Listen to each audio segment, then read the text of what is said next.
Para iniciar uma nova, velha conversa, eu vou chamar o Dr. Miguel Mitini Neto. Ele é biólogo da Universidade de São Paulo.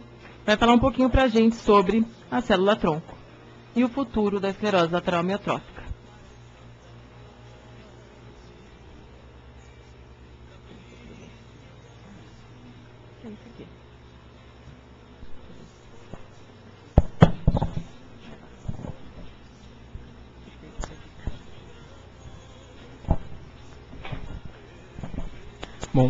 Bom dia a todos. Eu primeiramente gostaria de agradecer mais uma vez o convite da Brela para estar aqui presente e apresentar um pouquinho sobre as células-tronco, que é um assunto que me deixa um pouco de cabelo em pé toda vez que o Dr. Acari fala assim: Miguel, você quer falar sobre célula-tronco?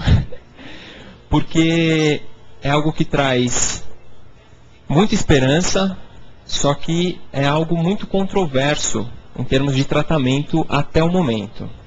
Eu vou tentar mostrar em que ponto que está a pesquisa básica, que é esse o pé que nós estamos tratando no momento, é pesquisa básica. Em termos de pesquisa aplicada, algumas coisas estão sendo testadas, porém, eu queria ressaltar sempre, por favor, tenham o máximo de cuidado com as pessoas com as quais vocês conversam e que falam com vocês sobre as células-tronco, tá certo? Pode passar.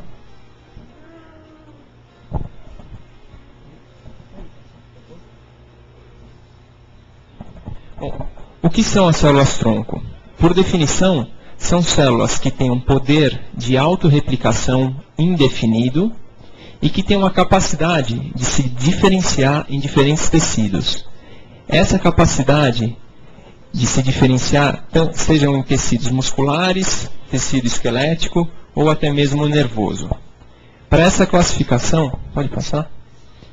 A gente vai então dividir as células-tronco em células-tronco embrionárias e células-tronco adultas. Isso vai depender da totipotencialidade delas. O que seria isso? A capacidade que elas têm de gerar um tecido novo. Ou seja, as células-tronco embrionárias, por definição, têm capacidade de gerar qualquer tipo de tecido do corpo. Por que isso? Quando você tem a fusão de um espermatozoide e de um óvulo, você gera um embrião. Esse embrião vai gerar todo o organismo lá na frente. Por isso que as células que são retiradas desse embrião, imagina-se que elas sejam capazes de gerar qualquer tipo de tecido. Já as células-tronco adultas, elas estão presentes em diversos tecidos. Seja ele um tecido ósseo ou um tecido muscular, você tem células-tronco, ou seja, células que estão ali vão ser capazes de se dividir e gerar uma determinada célula especializada. Só que nesse caso existe um comprometimento maior com o tecido em que ela está ali. Então, por exemplo, uma célula-tronco do tecido muscular dificilmente consegue virar um neurônio. Já uma célula-tronco do tecido adiposo, ela é capaz tanto de gerar uma célula de gordura, quanto, se induzida corretamente, gerar uma célula muscular. Então, são alguns desses fatores que nós vamos tentar trabalhar em cima para poder modular a ação dessas células-tronco. Próximo. Bom, então quais seriam as fontes de célula-tronco? Você tem célula-tronco no embrião, na própria medula óssea, células-tronco retiradas do cordão umbilical, células-tronco são retiradas da polpa de dente e até mesmo do tecido adiposo. Aí, no caso, essa retirada pode ser feita por lipoaspiração. Pode passar? Agora, existem várias fontes. Dentre essas fontes, qual que é o nosso objetivo final? Quando você está falando de um tratamento com célula-tronco, você imagina que você seja capaz de utilizar aquelas células para repor alguma célula que esteja faltando. Então, o que a gente vai tentar trabalhar em cima é a diferenciação. O que é essa diferenciação? Eu tenho a tal célula-tronco, tenho que fazê-la passar por algum processo que ela vai mudar a característica dela. E, no final das contas, essa característica vai torná-la funcionante. Não adianta eu colocar uma célula que não seja funcionante. Uma célula não funcionante provavelmente só vai trazer malefício ao organismo e não trazer um benefício. E é em cima disso, em cima desse trabalho de entender como acontece essa diferenciação, que os cientistas têm batalhado para poder conseguir entender quais são os mecanismos. Só que a batalha ela acaba não sendo apenas no laboratório. Próximo. No dia 29 de maio do ano passado, aconteceu então mais uma votação, e muitos de vocês devem ter acompanhado a discussão sobre a aprovação da Lei de Biossegurança. Na verdade, isso foi uma reaprovação da Lei de Biossegurança. Ela já havia sido aprovada em 2005 e foi impetrado o mandato de segurança dizendo uma inconstitucionalidade dessa lei. Isso foi um fato tão importante dentro do mundo científico que o The Lancet, que é um dos maiores jornais científicos do mundo, colocou como destaque do jornal deles logo após a aprovação da lei. Essa aqui é uma foto do momento em que foi aprovada, em que estava sendo votada a lei de biossegurança, essa reaprovação. Agora, o que diz essa lei? Próximo. Bom, é permitida, para fins de pesquisa e terapia, a utilização de células-tronco embrionárias obtidas de embriões humanos produzidos por fertilização in vitro e não utilizados no respectivo procedimento, atendidas as seguintes condições. Eu queria destacar duas coisas. Os embriões sejam inviáveis. Próximo. E, em todos os casos, é necessário o consentimento dos genitores, ou seja, aquele embrião que foi gerado numa clínica, está lá congelado, e ele é inviável, ou está há mais de 3 anos congelado, apenas esse embrião, após os pais, ou seja, após os genitores daquele embrião, consentirem com o uso desse material, vamos dizer assim, só após todo esse procedimento é que esse embrião poderá ser utilizado para a pesquisa. Tá certo? Então, isso aqui coloca o Brasil dentro de um seleto grupo de países que permite o uso de células-tronco e que traz uma tecnologia que nem todo mundo consegue obter. Só para vocês terem uma ideia, a aprovação da Lei de Biossegurança aconteceu em 29 de maio, e lá para o final do ano, já entre novembro e dezembro, um grupo aqui mesmo da Universidade, aqui mesmo de São Paulo, da professora Lígia Pereira da Veiga, já havia conseguido estabelecer a primeira linhagem de célula-tronco humana aqui no Brasil. Tá certo? Uma linhagem 100% brasileira, vamos dizer assim. Isso é um passo muito importante, porque mostra que nós poderemos ter independência em relação a isso. E ter independência científica mostra que nosso país e as pessoas que estão aqui dentro trabalhando são capazes de fazer um trabalho de primeira e que poderá ser utilizado para um futuro tratamento. Próximo, por favor. Bom, soma-se a isso que em janeiro, nos Estados Unidos, só para a gente pontuar, nos Estados Unidos o uso de células-tronco, células-tronco embrionárias, ele era muito limitado. Apenas 21 linhagens de célula-tronco embrionária haviam sido estabelecidas e você só poderia trabalhar lá com essas 21 linhagens, o que limitava muito o uso desse material. Então, o primeiro passo dado nos Estados Unidos foi só agora em janeiro de 2009, onde essa empresa de biotecnologia recebe uma permissão do FDA, que é o órgão que regula não só a pesquisa, como os tratamentos farmacológicos nos Estados Unidos, para você fazer o primeiro tratamento de célula-tronco embrionária em seres humanos. essa permissão para testar essas células-tronco em humanos, a primeira questão que se quer abordar aí é a segurança, tá certo? Qual é a segurança que eu tenho de utilizar uma célula-tronco e ela não gerar nenhum malefício para a pessoa que está recebendo? Entre esses malefícios, o modo de aplicação da célula, o que essas células vão gerar futuramente, pois o grande medo é que você gere um outro problema, não só no caso dos pacientes aqui que tinham tido uma injúria da medula espinhal, que esses pacientes estivessem gerando algum tipo de tumor causado pela introdução das células-tronco embrionárias. Então esse primeiro passo é um passo de segurança, tá certo? E em março de 2009, o presidente Barack Obama, então, ele libera um pacote de medidas que coloca fim às restrições quanto ao uso de células-tronco embrionárias para a pesquisa. O que é isso? Até aquele momento, como eu havia dito, apenas 21 linhagens poderiam ser utilizadas. Juntamente com isso, nenhum órgão federal nos Estados Unidos poderia dar dinheiro para a pesquisa. Vocês imaginem o seguinte: no Brasil, basicamente quem financia a pesquisa são órgãos públicos.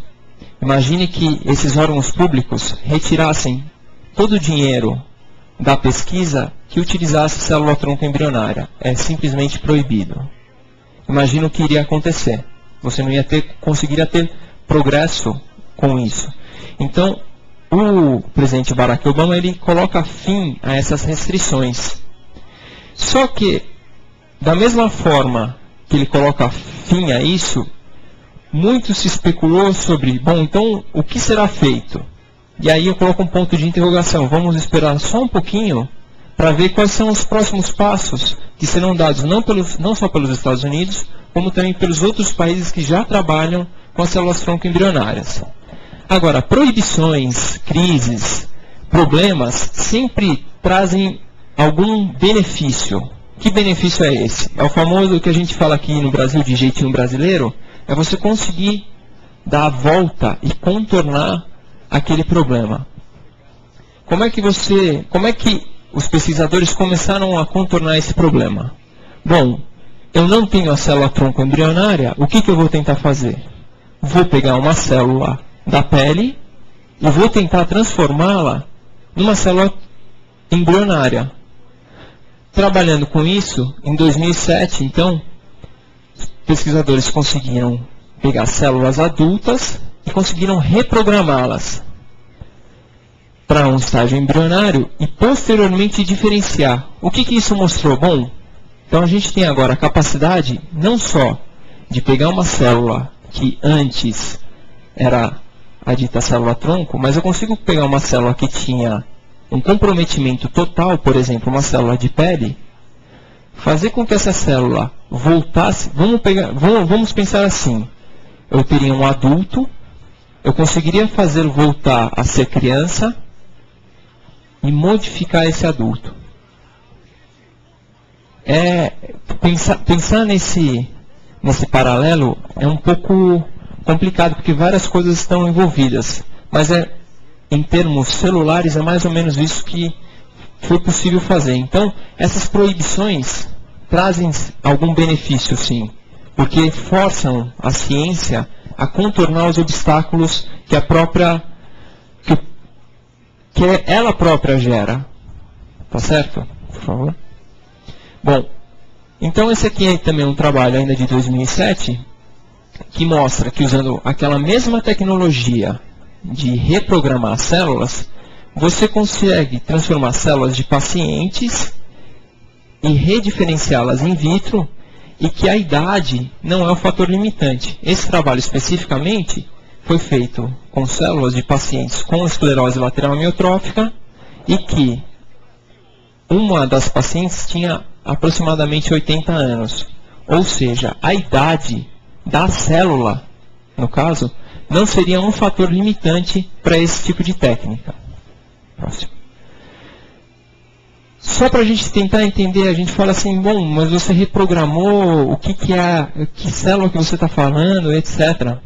Quando a gente está falando do sistema nervoso, a gente precisa diferenciar algumas células do sistema nervoso. E eu queria destacar duas aqui. Então, esse aqui é um neurônio e esse aqui é um astrócito.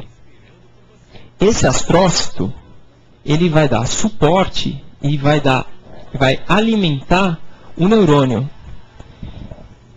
Volta só um pouquinho. Ele vai dar suporte e vai alimentar. Então, se vocês olharem aqui, eu tenho um capilar. Ele vai dar nutrição e vai gerar uma série de componentes que vão permitir ao neurônio ter uma ativação correta e uma função correta. Tá certo? Pensando nisso, o que os trabalhos hoje que estão saindo estão mostrando? Eu vou mostrar dois trabalhos recentes que saíram em dezembro do ano passado e que fazem uso de célula-tronco embrionária humana já. Esses trabalhos saíram nos Estados Unidos e eles fizeram uso de uma daquelas 21 linhagens que eram permitidas até o momento. Então, o que os pesquisadores fizeram? Quando você olha para pensa naquela figurinha anterior, se você colocar um astrócito, aquela célula que dá a nutrição para o neurônio, e deixar esse astrócito saudável, o neurônio vai ficar saudável. Se você colocar uma mutação como aquela que acontece em alguns pacientes que têm esclerose lateral amiotrófica, e aí no caso a mutação no gene da superóxido dismutase ou a SOD1, esse astrócito, quando tem essa mutação, ele não deixa o neurônio ficar saudável. Ele acaba levando a uma morte precoce desse neurônio. Próximo, por favor. Bom, esses dois grupos, eles publicaram na mesma revista. Um dos grupos tem... Um dos componentes desse grupo é o Alisson, que é um brasileiro que está lá na Califórnia fazendo um trabalho com esclerose lateral amiotrófica também. Então, o que chega de interessante é que pesquisadores trabalhando independentemente com modelos semelhantes conseguem chegar a um mesmo ponto. Ou seja, parece que esse ponto é importante. O que é isso? O tal astrócito parece ser mais importante dentro desse experimento. Eu ressalto mais uma vez, a gente está trabalhando dentro de uma situação experimental no laboratório. Parece que a ação do astrócito ela seria mais importante quando ele está saudável do que o próprio neurônio saudável. Por quê? Porque ele vai nutrir esse neurônio. Então, quais são algumas das conclusões que esse trabalho leva?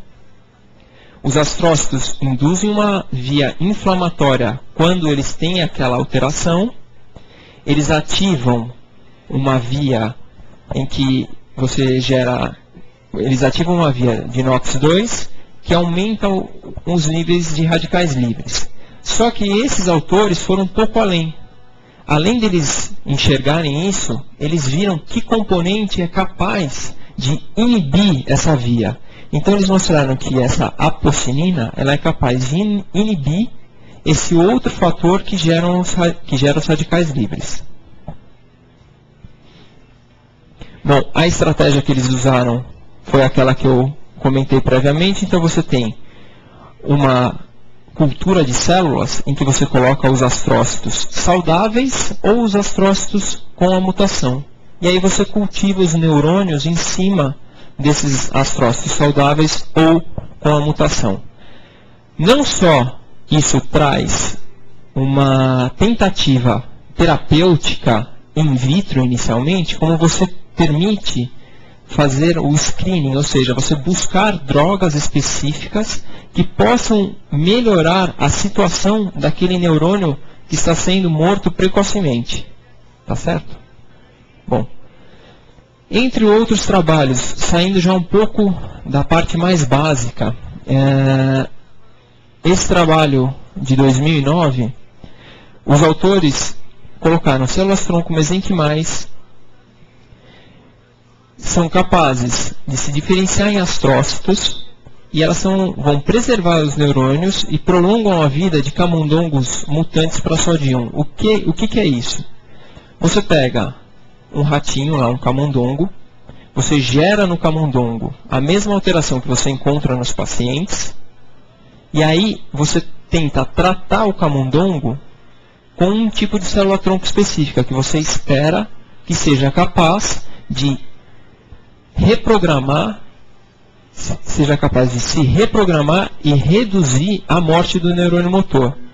E da mesma forma, você diminui a inflamação e a ativação do NOX2. Ou seja, o que esses trabalhos estão mostrando? Olha, parece que essa via inflamatória, ela é uma das mais importantes para a ativação e morte do neurônio motor. Agora, o mecanismo envolvido com isso é muito mais complexo. Sem entender esse mecanismo, é impossível você passar para qualquer tipo de tratamento para os pacientes. Próximo, por favor. Então, a ação desse astrócito parece ser realmente mais importante do que a ação do neurônio. Mais uma vez, isso foi o que foi visto in vitro. Passa. Agora, quando você está trabalhando no laboratório e você tenta passar o conhecimento do laboratório para uma fase já de tratamento. E aí a gente começa a trabalhar com alguma coisa que é a famosa esperança de que isso funcione. O que é isso? Então a gente está lá no laboratório, muitas vezes várias pessoas ligam e falam assim, olha, eu quero ser cobaia, eu tenho uma doença degenerativa, não só, lá no laboratório nós trabalhamos não só com esclerose lateral amiotrófica, mas com outras doenças degenerativas, e a pessoa fala para nós, olha, eu quero ser cobaia, eu quero fazer isso, eu quero fazer aquilo. Uma coisa que é importante destacar, ser cobaia não é legal. Tá? O Dr. Akari já falou isso várias vezes, eu repito as frases dele, porque você não sabe o que está sendo colocado ali. E muitas vezes a pessoa que está trabalhando com aquilo tem uma ideia limitada disso. Por isso existem os tais clinical trials. O que é isso? Você vai testar inicialmente, da mesma forma como eu havia dito, primeiro, não só a eficiência do tratamento, mas a segurança desse tratamento. Esse site do governo americano, do Instituto Nacional de Saúde dos Estados Unidos, ele lista os clinical trials aprovados em mais de 100 países. Se você colocar e buscar esclerose lateral amiotrófica, você vai encontrar 118 estudos aprovados. Dentro desses 118 estudos, tem um estudo fazendo uso de célula-tronco da medula óssea autóloga em pacientes com esclerose lateral amiotrófica. Esse estudo está sendo conduzido, pode passar ele, na Espanha, e uma coisa que é importante ver, o estudo está em andamento, mas não está recrutando pacientes. Isso também é um estudo de segurança, ainda está em fase 1 e fase 2. Por que é importante destacar isso? A informação que as pessoas obtêm na internet, muitas vezes ela não é tão segura quanto. Então, eu não tenho como falar para vocês, olhem, esse ou esse site, ou busquem tal e tal pesquisador. Mas eu só peço que vocês, ao buscarem uma informação, vejam a fonte, vejam quem é que está gerando aquela informação. Tá certo? Isso é muito importante, porque a internet virou um balaio de gato. Todo mundo põe o que quiser, todo mundo faz o que quiser. E aí a hora que você, olha, muita gente falando para mim, olha, não, eu vi um trabalho e um trial que está sendo feito, sei lá em que país, e teve melhora, etc e tal. A pessoa vai, o tratamento custa 20, 30 mil dólares e não tem efeito nenhum. Aí você pergunta, mas isso está aprovado por algum órgão? Isso está sendo investigado em conjunto apenas por aquele pesquisador ou por um grupo de pesquisadores? Porque é importante é que você tenha a opinião de mais de uma pessoa. É a mesma coisa que você discutir com você mesmo. Você sempre vai ter razão. Nunca vai ter ninguém para contrariar aquilo que você está falando. Pode passar. Bom, então só para dar alguns passos finais aqui, esse passo do laboratório para o indivíduo, ele ainda tem que abordar várias questões. Qual é o tipo de célula-tronco mais adequado? É a célula-tronco embrionária ou a célula-tronco adulta? Qual célula deve ser reposta? É o neurônio motor ou é o astrócito? Qual é a forma e o local de aplicação? Eu aplico isso diretamente na medula, por exemplo, ou eu vou fazer uma aplicação intravenosa e esperar que a célula migre para o local onde o neurônio está sendo degenerado? Próximo. Ainda dentro dessa questão, você tem que tentar retirar os produtos de origem animal. O que acontece? Uma realidade que as pessoas não veem é que quando você trabalha com cultura de células, você faz uso de produtos de origem animal para cultivar células humanas. E elas em laboratório vão muito bem. Agora, a hora que você passar isso para uma aplicação no paciente, você pode ter uma resposta imune, e aí ao invés de você tratar, você está deixando o paciente mais doente. Não é esse o objetivo do tratamento. E uma coisa que deixa todo mundo de cabelo em pé: como controlar a duplicação e essa diferenciação? Como que essa célula vai se dividir e vai virar um neurônio, um astrócito, um oligodendrócito, uma microglia? Como que isso vai acontecer de forma coerente, de forma saudável? Ou seja, para que ela não vire um tumor, não vire algo que seja maléfico para o corpo. Tá? Próximo. Bom, a perspectiva das células-tronco. Tratando ou não, elas estão permitindo entender o mecanismo da ela. Não dá para se dizer se as células-tronco serão o tratamento futuro ou se através dela nós vamos encontrar o tratamento. Aí eu queria só colocar assim: a célula-tronco, na verdade o título dessa aula deveria ter um ponto de interrogação. É um futuro sem ela? Eu acredito num futuro sem ela. Mais uma vez, se é a célula-tronco que vai permitir esse futuro sem ela, eu ainda não sei. Mas que ela está ajudando a chegar nesse futuro, ela está ajudando. Então, queria só deixar isso. Se alguém tiver alguma dúvida, depois a gente pode conversar. Muito obrigado mais uma vez pela atenção de todos.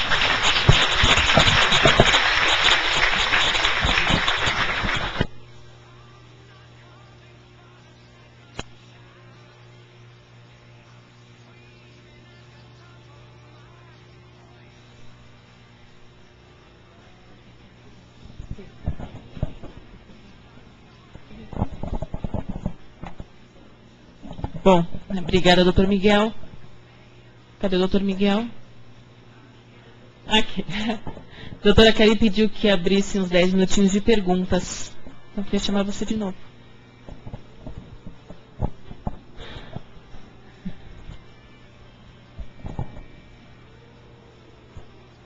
Perguntas?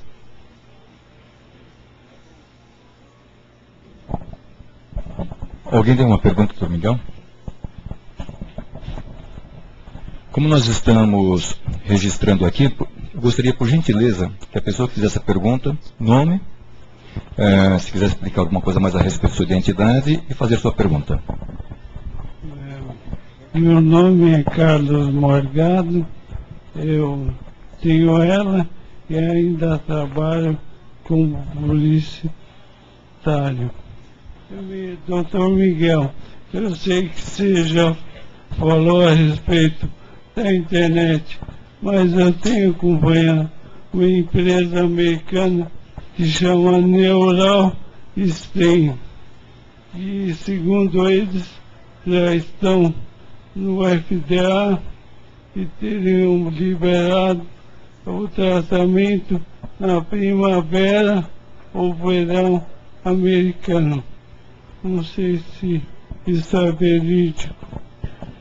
Olha, eu acho que eu não tenho essa informação para te dar agora, mas o que é importante, se você sabe o nome da empresa e você sabe que ele está colocando que o FDA já está em aprovação, o próprio FDA, o próprio FDA, no site dele você pode encontrar em que estágio está o processo. Tá? Então, ele vai te dizer, essa pesquisa está liberada, essa pesquisa não está liberada, ainda está em fase de análise, e como que essa análise está sendo feita. Eu acho extremamente importante a sua pergunta, porque as pessoas, ao olharem para essas coisas, sempre têm uma esperança de que o tratamento está logo aí. Mas essa esperança ela tem que vir junto com um cuidado extremo, que é o cuidado com, primeiro, o cuidado com a sua saúde, para que você não se submeta a nada que seja maléfico para o seu corpo.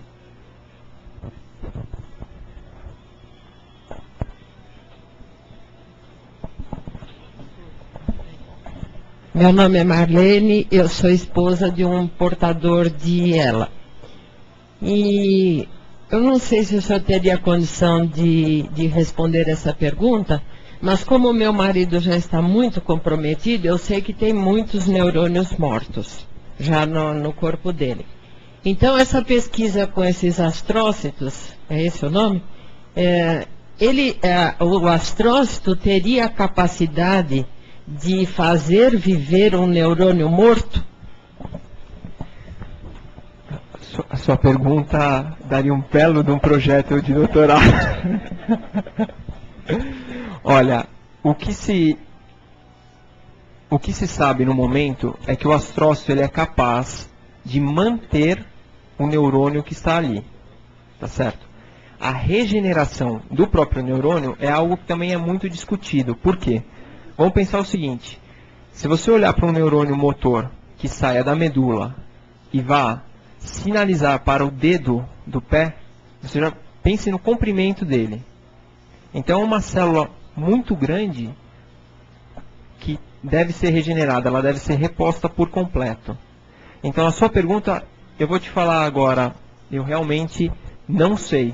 Eu realmente não sei, porque esse tipo de estudo, esse tipo de análise, teria que ser visto exatamente no ser humano. Às vezes você olhar no modelo animal, muita gente analisa os modelos animais e tem alguns trabalhos já defendendo que você nem sempre vai conseguir fazer essa transição do modelo animal para o humano. Então, às vezes você olhar para esse astrócito, se ele será capaz de regenerar o neurônio no modelo animal, você pode observar uma coisa, agora só olhando isso no ser humano.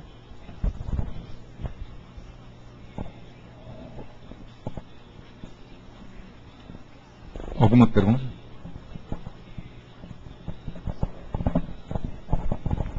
Oi, doutor Miguel. Meu nome é Guilherme e eu estou acompanhando a minha mãe, que é portadora de ELA. E algo que a gente tem conversado em casa, que ela quis perguntar, é se há um remédio em teste, porque a gente soube que no Tennessee há um remédio em uso, né? Há cerca de...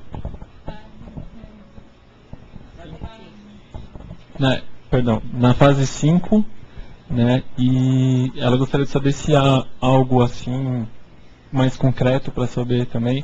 E uma coisa que meu pai me fez até ir atrás, assim, foi de um hospital em Israel chamado Hadassah, que eles estão com uma pesquisa bem avançada também, se o senhor sabe alguma coisa a respeito.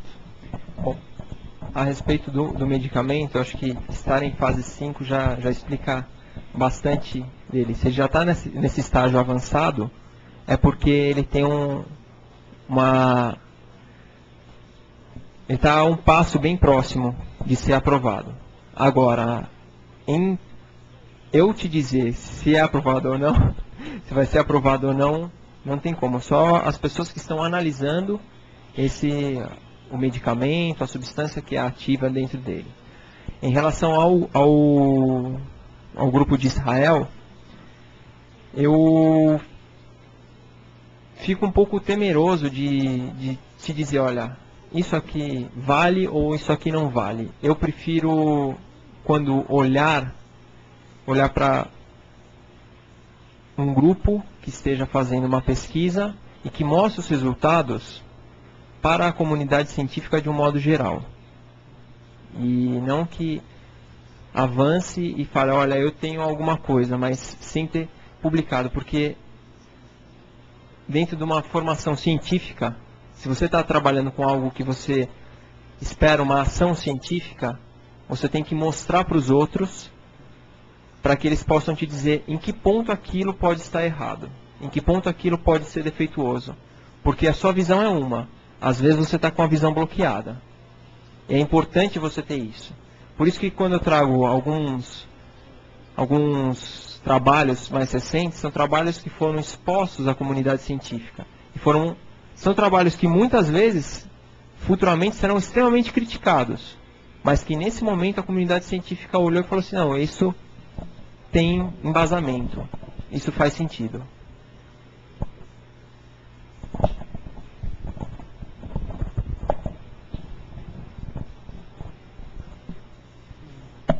Eu queria saber também se existe alguma novidade a respeito de Ariclomor e Prex, que são drogas que estavam para ser lançadas.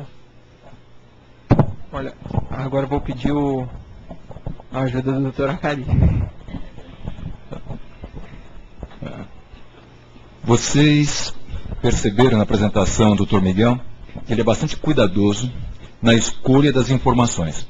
Quando nós acessamos atualmente célula-tronco na internet, é difícil acessar e selecionar uma informação que nós tenhamos uma certeza absoluta. Porque tem tantas informações lá que é uma loucura hoje fazer uma seleção. Há uma forma de busca das melhores informações. Foi essa que ele buscou lá. Ou seja, as oficiais, que as pessoas trazem. E já existem serviços utilizando-se de célula-tronco, porque hoje virou uma situação terapêutica para todo mundo, para várias situações. Até para a crise do amor, parece também, estará chegando a história da célula-tronco. Muito cuidado. Muito cuidado com a história chinesa, muito cuidado com a história que vem lá de Israel também, porque não houve até o momento nenhuma informação científica desta situação. Não só em revista, assim como também em jornadas, simpósios e congressos, onde as pessoas possam colocar as suas informações. E interessante que o pessoal da China, tem um monte de gente indo para a China, inclusive Stephen Hawking esteve lá. Aquele cérebro fantástico existente, ele foi atrás de uma esperança até maior do que aquela que ele poderia alcançar lá naquele período. E submeteu-se, parece, de informações, ao tratamento com implante de célula-tronco na região cerebral. Célula-tronco entre aspas. O que célula-tronco que as pessoas colocaram? Será que é a melhor região, melhor forma de colocar? Célula-tronco que eles colocaram neurônio, ou astrócito, ou um outro tipo de célula que faça um crescimento mais adequado. O que nós sabemos com esses experimentos que estão sendo colocados, diferentemente de Carral, que descreveu no final do século retrasado, que, ou seja, o cérebro é imutável, como nós estamos, ou seja, não há mudança nas células. Não é verdade.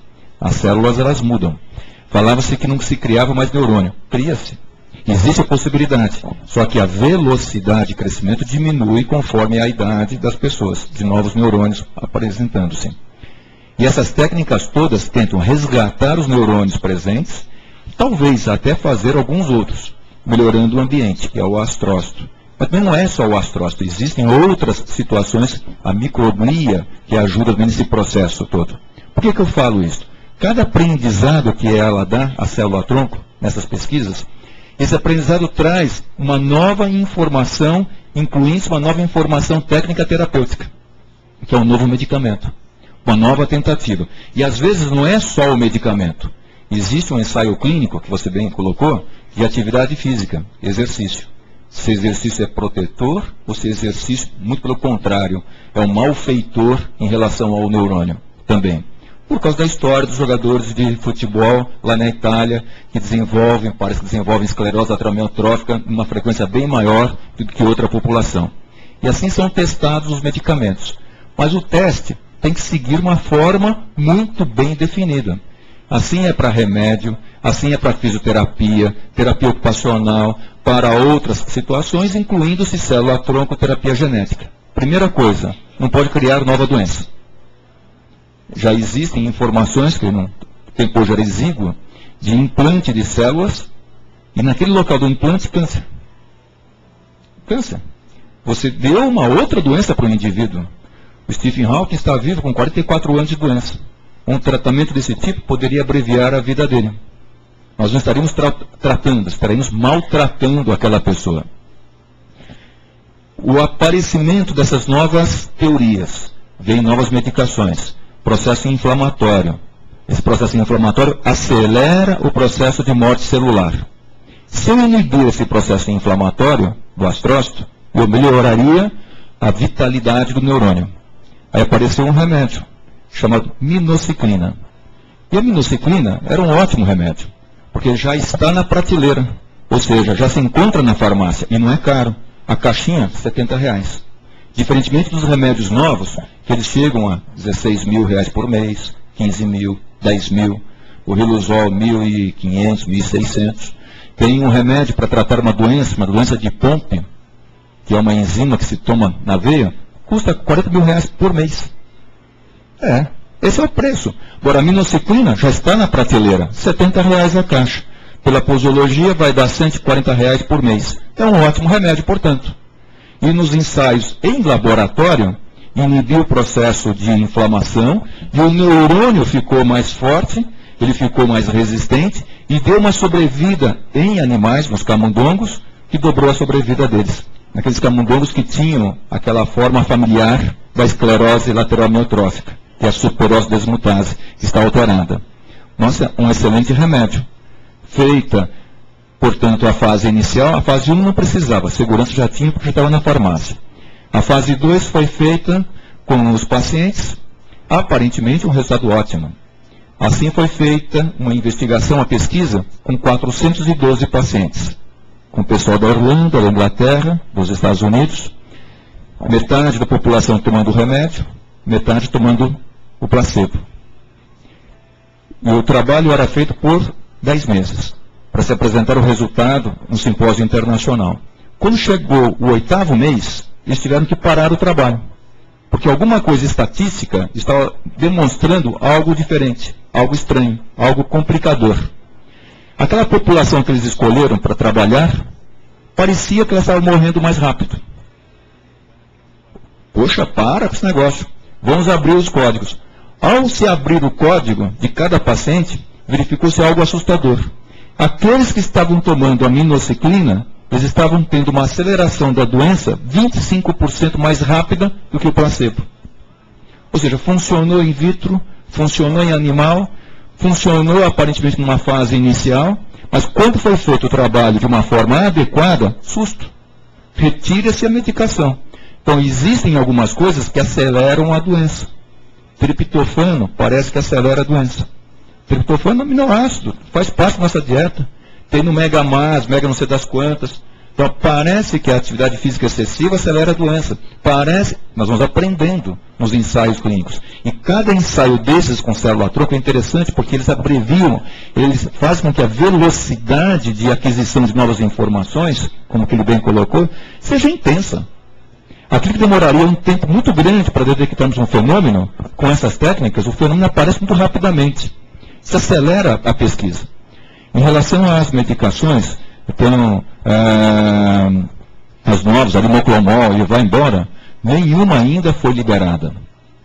Por isto que nós precisamos frequentar as diferentes situações de informações, que são os fóruns, as jornadas, os congressos, reuniões como essas. Lá nos Estados Unidos acontecem reuniões assim, na Espanha acontecem reuniões assim, e deveremos pautar a conduta sob uma forma realmente de ciência aqui. Não tem outro jeito. Caso contrário, por exemplo, se eu for brigar como indivíduo para que as pessoas tenham direito ao tratamento na China. Eu não estou tratando, estou maltratando. Se eu fizer um empenho grande para tratar as pessoas em Israel, eu não estou tratando, estou maltratando. Agora, se aparecer uma forma terapêutica que passe por esse crivo todo, aí nós temos que trabalhar, brigar, sobre uma forma até jurídica. E desse jeito, se você fizer tudo direitinho pautado, é fácil ganhar.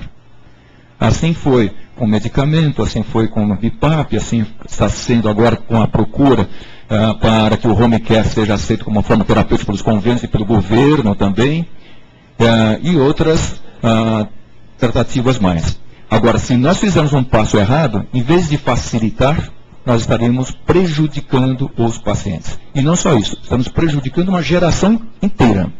Em relação à terapia genética, que é algo que a gente poderia falar aqui também, que são as vacinas com vírus. O modelo animal está funcionando. E a segurança para os humanos? Nós não conhecemos ainda esta situação. Nós temos que ter a segurança desses processos todos. Só que o aprendizado que estamos tendo nesses últimos anos é fantástico. É maravilhoso.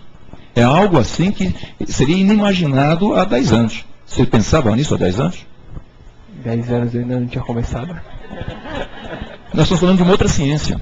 Nós estamos falando. E de um outro momento. Agora, o que nós não podemos nos esquecer, que nós estamos falando de uma doença. A doença é um pequeno pedacinho. Como naquelas telas que foram colocadas, sempre é um pedacinho. O que nós temos que falar é do indivíduo, é do ser humano. Nós temos que conhecer melhor o que isso que a gente chama de ser humano. E exatamente esse é o motivo da reunião. A reunião nossa, ela é feita, logicamente, é trazida por causa de uma doença, mas ela não deve ser alimentada. O que tem que ser alimentado é o indivíduo. É a vida do indivíduo. É fazer de cada momento, o momento mais rico, como que o Edgar contou aqui. O mais feliz. É fazer da pessoa que esteja ao nosso lado a pessoa mais importante. A pessoa mais rica de tudo que a gente pode ter. Se nós fizermos isso, não tenho dúvida, o mundo será fácil, mais fácil.